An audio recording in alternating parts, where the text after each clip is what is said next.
Soccer Nation, welcome to Soccer Queen USA. A 39-year-old man, recovering from a hamstring injury, playing in his 6th World Cup, and carrying the weight of an entire nation's dream of doing something only Italy and Brazil have ever done in the history of this tournament. That's the reality walking onto the pitch tonight at Arrowhead Stadium in Kansas City. Lionel Messi becomes the first man ever to play at 6 different World Cups, and this might be the most dangerous moment of them all. Because Algeria? They are not a team that showed up just to take a photo with Messi. They have pace and flair through Mahrez and Amoura, and they are exactly the kind of team that can punish a sluggish start. So the question isn't whether Argentina are better. The question is, are they ready? Welcome back. If you're new here, Soccer Queen USA, where we don't just watch the game, we dissect it, debate it, and tell you what everyone else is too scared to say. Now, let's talk about what is actually happening tonight in Kansas City. Argentina are the defending World Cup champions. They won it in Qatar in 2022 in one of the most dramatic finals in soccer history. Tonight, they begin their quest for a 4th World Cup title, and if they get it, they become only the 3rd nation in history to defend the trophy, after Italy in 1934 and 1938, and Brazil in 1958 and 1962. That is the magnitude of what is at stake. But here's what makes tonight particularly spicy. Messi is playing his 200th international appearance, his record-extending 27th World Cup match, and he becomes the first man ever to play at 6 different World Cups. This is history being written in real time, people, and yet, Algeria are not just here to make up the numbers. Vladimir Petkovic's men have assembled a balanced squad with pace in attack and experience across the pitch. Amoura arrives having netted 10 goals in qualifying. Mahrez captains the side, and there's a 20-year-old by the name of Amoura Maza, of the pure trickster variety, who can be a lot of fun when in the mood. Oh, and their goalkeeper? Luka Zidane, son of Zinedine, recently committed to Algeria and has shown himself to be a capable number 1. That name alone sends a chill down your spine. So tonight, I'm going to cover 3 things. 1. Why Messi's fitness is the most important tactical question of this entire match. 2. Why Algeria's front 3 is a genuine nightmare for Argentina's defense. 3. And my hot take on whether Argentina will actually win this opener comfortably, or if chaos is coming. Let's get into it. Point 1. Messi's fitness is not just a story, it's a tactical crisis. Let's be real about something. The mainstream narrative right now is Messi is fit, Messi starts, Argentina win. Everyone's celebrating the 200th cap milestone. Everyone's getting emotional about the 6th World Cup. And yes, all of that deserves celebration. But here's the thing most people are completely glossing over. Messi has been managing a hamstring injury going into this tournament. A hamstring. At 39 years old. In the opening game of a World Cup where Argentina need to set the tone immediately. Scaloni is reportedly going to be cautious with his minutes across the tournament.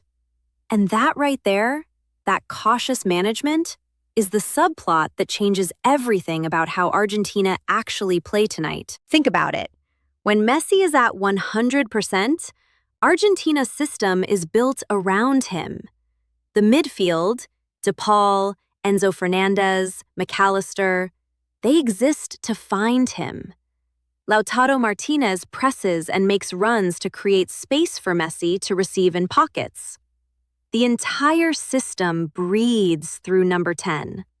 So when Messi is half a step slower, when he's protecting that hamstring, not pressing, not tracking back, picking his moments, the whole machine changes shape.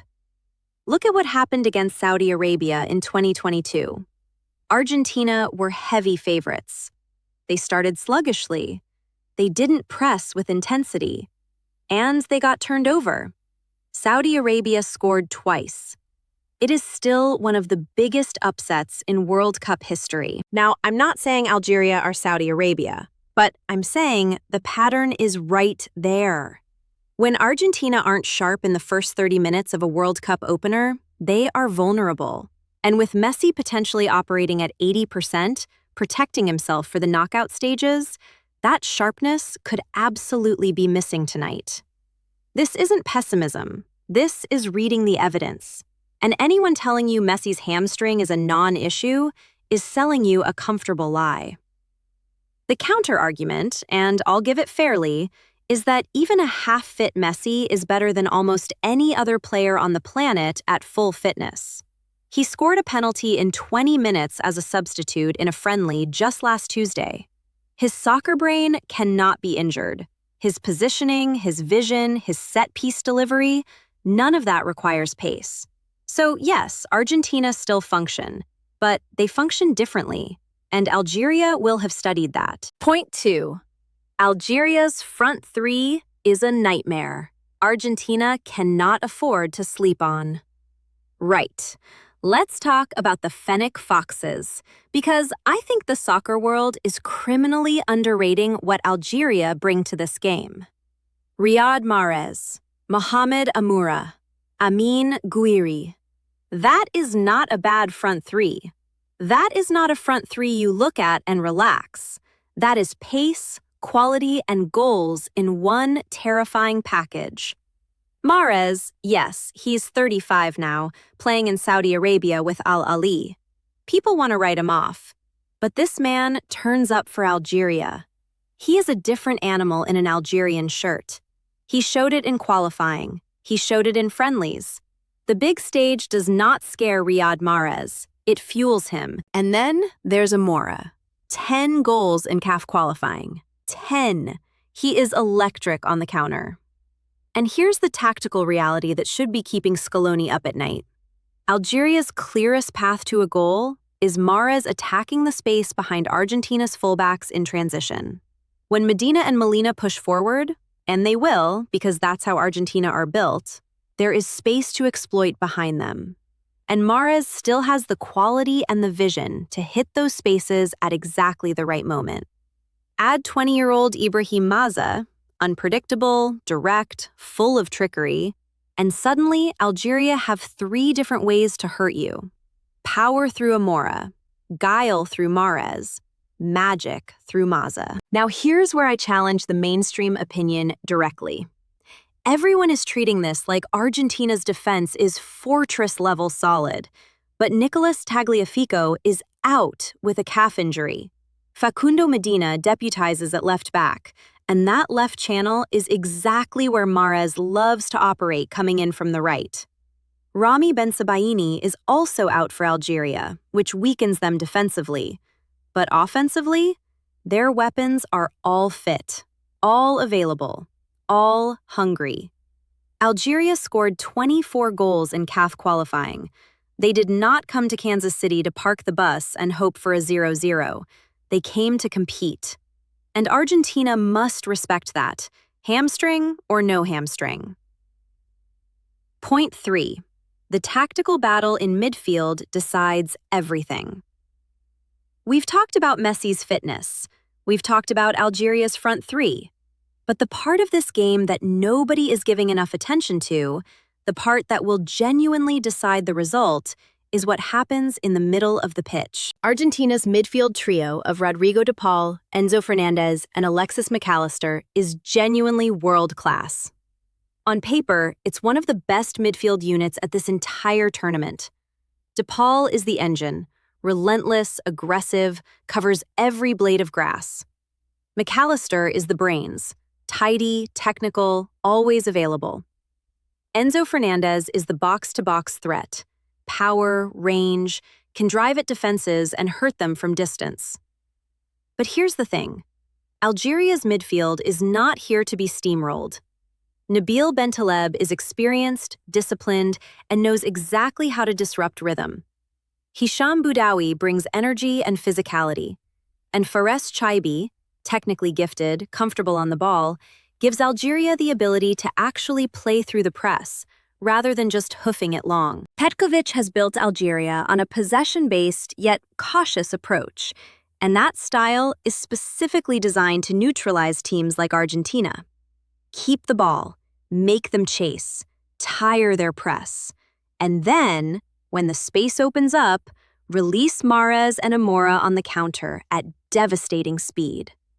If Algeria's midfield can win that battle, even partially, even for 20-minute spells, this game becomes genuinely uncomfortable for the champions. Because Argentina without midfield control is not the same team. That's when they become stretched. That's when the channels open up.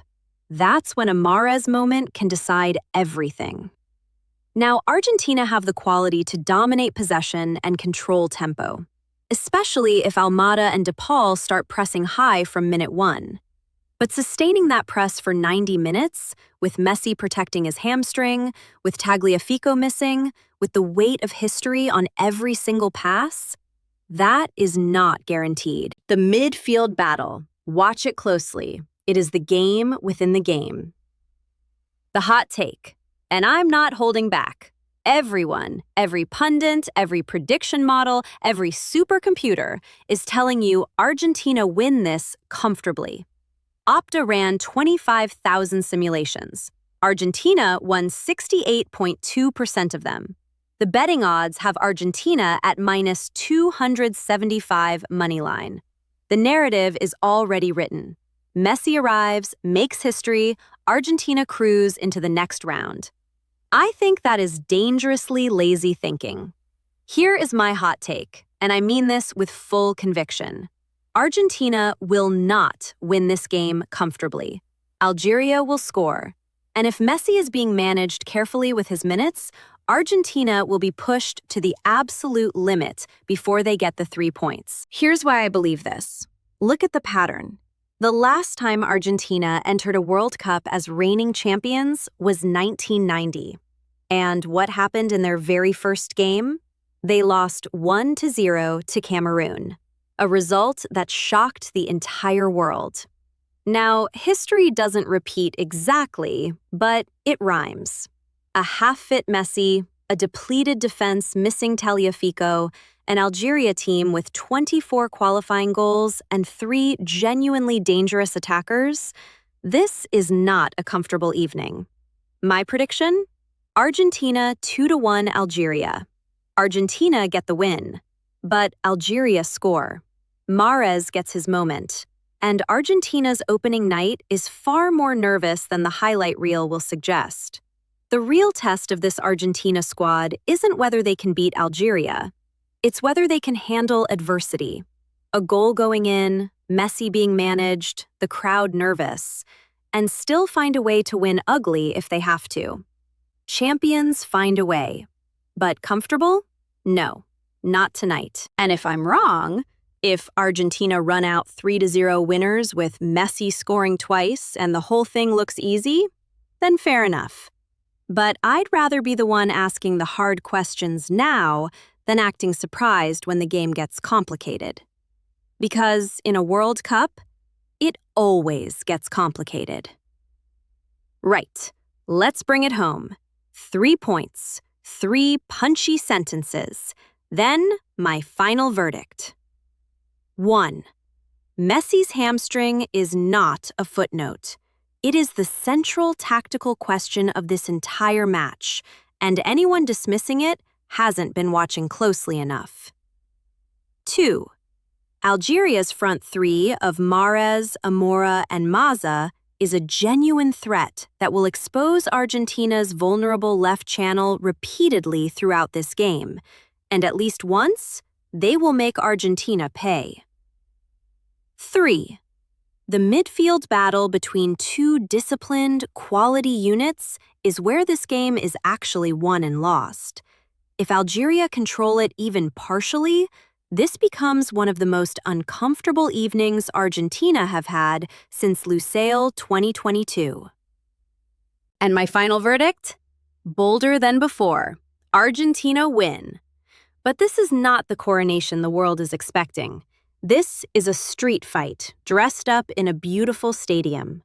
Argentina are seeking to become just the third nation ever to defend a World Cup title, and the road to that immortality starts tonight, with a game that will test every single one of their supposed strengths.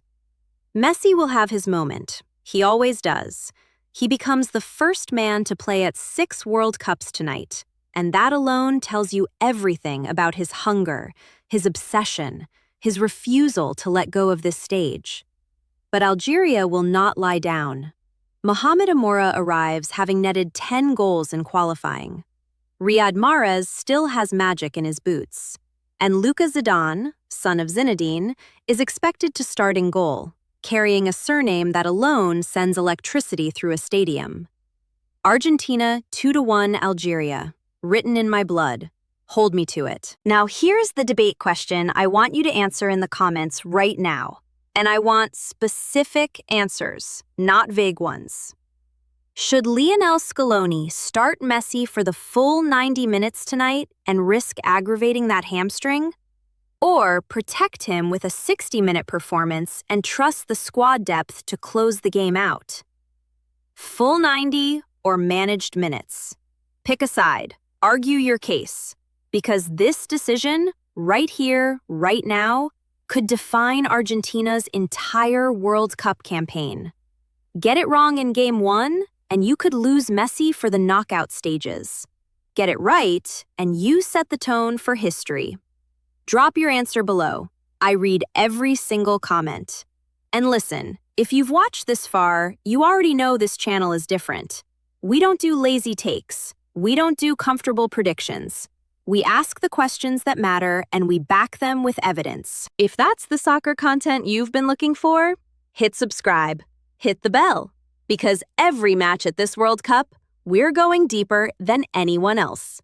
Kansas City tonight, history on the line. Let's see if Argentina are truly ready.